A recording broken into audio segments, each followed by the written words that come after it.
आज का शुभ विचार। बेंजामिन फ्रैंकलिन के अनुसार ज्ञान में निवेश सर्वोत्तम ब्याज का भुगतान करता है। An investment in knowledge page the best interest. अर्थात यदि हम अपनी शिक्षा या अपनी जानकारी को बढ़ाने के लिए जो भी खर्च करते हैं, जैसे धन, समय आदि, अंत में वे हमें बेहतर परिणाम देते हैं। धन्यवाद। मेरा नाम कंचन बाला है, मैं गौतम बुद्ध नगर जिले से हूँ। आज का शब्द है इक्वल। इक्वल का मतलब क्या होता है? समान, बराबर। अब आप कैसे मानेंगे कोई चीज बराबर है? देखिए, दो फूल एक तरफ दिखाई दे रहे हैं, दो फूल दूसरी तरफ, ये बराबर है। इक्वल की स्पेलिंग EQUAL, इक्वल। जब दोनों पलड़ों में संतुलन होता है वो होता है इक्वल। आगे देखें, लड़का लड़की एक समान, ये भी इक्वल है। Thank you. हेलो एवरीवन, मैं प्रतिभा आज की पहेली लेकर आई हूँ। बूझो भैया एक पहेली, जब भी काटो तो निकले नई नवेली। सोचिए सोचिए, पेड़ नहीं, पेड़ तो नहीं है।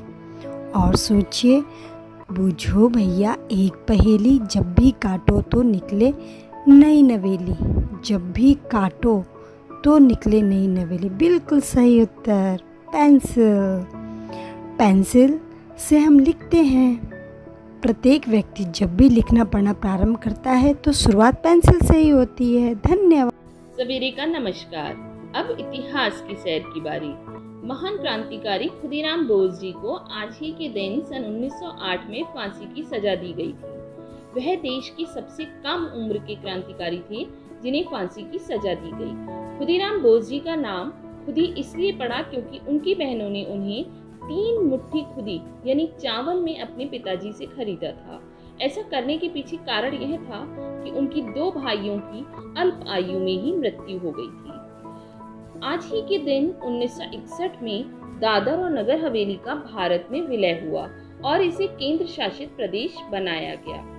राज्य और केंद्र शासित प्रदेश में अंतर यह है कि राज्य की अपनी खुद की सरकार होती है और केंद्र शासित प्रदेश में सीधे केंद्र सरकार चलाती है। धन्यवाद। सुप्रभात, मैं प्रेम वर्मा। प्रस्तुत है आज का विशेष खुदीराम बोस शहीद दिवस। खुदीराम बोस हमारे देश के महान स्वतंत्रता संग्राम सेनानी में से एक थे। उन्होंने मात्र 19 वर्ष की आयु में ही भारतवर्ष की आज़ादी के लिए फांसी पर चढ़कर अपनी जान दे दी थी। बालक खुदीराम के मन में देश को आज़ाद कराने की ऐसी लगन लगी कि 9वीं कक्षा के बाद ही पढ़ाई छोड़ दी और स्वदेशी आंदोलनों में कूद पड़े। छात्र जीवन से ही ऐसी लगन मन में लिए इस नौजवान ने हिंदुस्तान पर अत्याचारी सत्ता चलाने वाले ब्रिटिश साम्राज्य को ध्वस्त करने के संकल्प में अलौकिक धैर्य का परिचय देते हुए पहला बम फेंका और मात्र 19 वर्ष की ही उम्र में हाथ में भगवत गीता लेकर हंसते हंसते फांसी के फंदे पर चढ़कर इतिहास रच दिया। उनकी फांसी के बाद कई दिनों तक स्कूल बंद रहे और नौजवान ऐसी धोती पहनने लगे जिसके किनारों पर खुदीराम बोस लिखा होता था। आज उनके शहीद दिवस पर हम सब उनके बलिदान को नमन करते हैं। धन्यवाद। Good morning. आज मैं आपके सामने लेकर आई हूँ आज की प्रश्नोत्तरी। पहला सवाल, स्थल का सबसे विशाल जानवर कौन होता है? इसका उत्तर है हाथी। दूसरा सवाल, सबसे बड़ा समुद्री जीव कौन है? सही जवाब है नीली व्हेल। अब तीसरा सवाल, सबसे बड़ा मानवाकार बंदर कौन है? इसका जवाब है गोरिल्ला। चौथा प्रश्न, सबसे लंबा पशु कौन? इसका सही जवाब है जिराफ। पांचवा प्रश्न, सबसे तेज दौड़ने वाला जानवर? चीता। इसका सही जवाब है चीता। प्रश्न संख्या 6, सबसे बड़ा पक्षी? सही जवाब है शुतुरमुर्ग। सातवां प्रश्न, सबसे तेज दौड़ने वाला पक्षी कौन है? इसका जवाब है स्विफ्ट पक्षी। आठवां प्रश्न, सबसे अधिक बुद्धिमान पशु कौन है? चिंपांजी सबसे बुद्धिमान पशु है। धन्यवाद। गुड मॉर्निंग एवरीवन, मैं रीना रानी बागपत से प्रस्तुत हूँ लेकर आपके लिए मजेदार कहानी। आज की कहानी है शरारती चूहा। एक गोलू नाम का लड़का था जिसके घर में कहीं से एक छोटा सा चूहा घुस आया। वह चूहा बहुत शरारती था, पूरे घर में उछल कूद करता रहता था। उसने तो गोलू की किताबें और कपड़े भी कुतर दिए और उसकी मम्मी जो भी खाना बनाती थी उसे भी वह खा जाता था। एक दिन गोलू की मम्मी ने बनाया शरबत और वह शरबत उसने बोतल में डाल के रख दिया। अब चूहे को तो वह पीना था लेकिन वह नहीं पी पाया।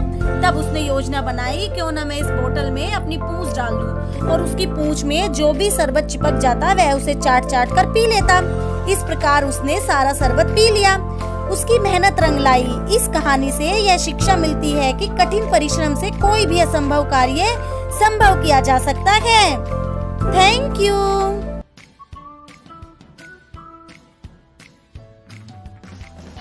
गुड मॉर्निंग डियर स्टूडेंट्स, दैनिक प्रार्थना सभा में आप सभी का स्वागत है। और जनरल अवेयरनेस में मैं लेकर आई हूँ भारत के प्रतीक। तो चलिए करते हैं शुरू।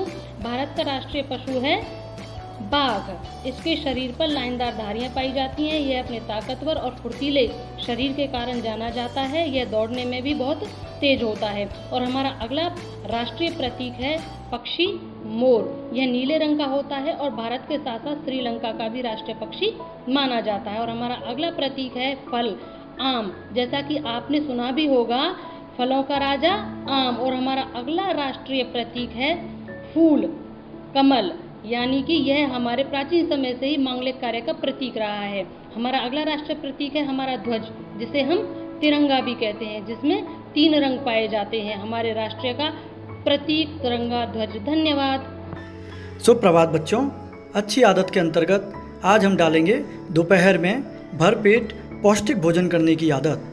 बच्चों, दोपहर के वक्त हमें बहुत ऊर्जा की आवश्यकता होती है, अतः अपने भोजन में हमें ऊर्जा प्रदान करने वाला भोजन खाना चाहिए। साथ ही भोजन में पर्याप्त प्रोटीन, विटामिन भी होने चाहिए। सलाद व छाछ अवश्य लें ताकि भोजन सुपाच्य हो सके। बच्चों, आपने ध्यान दिया होगा, सरकार द्वारा जो हमें दोपहर का भोजन मिलता है उसमें पौष्टिकता का पूरा ध्यान रखा जाता है, जैसे सोयाबीन, दाल, चावल, दूध इत्यादि। इसी तरह का भोजन हमें घर पर भी करना चाहिए। शुक्रिया बच्चों।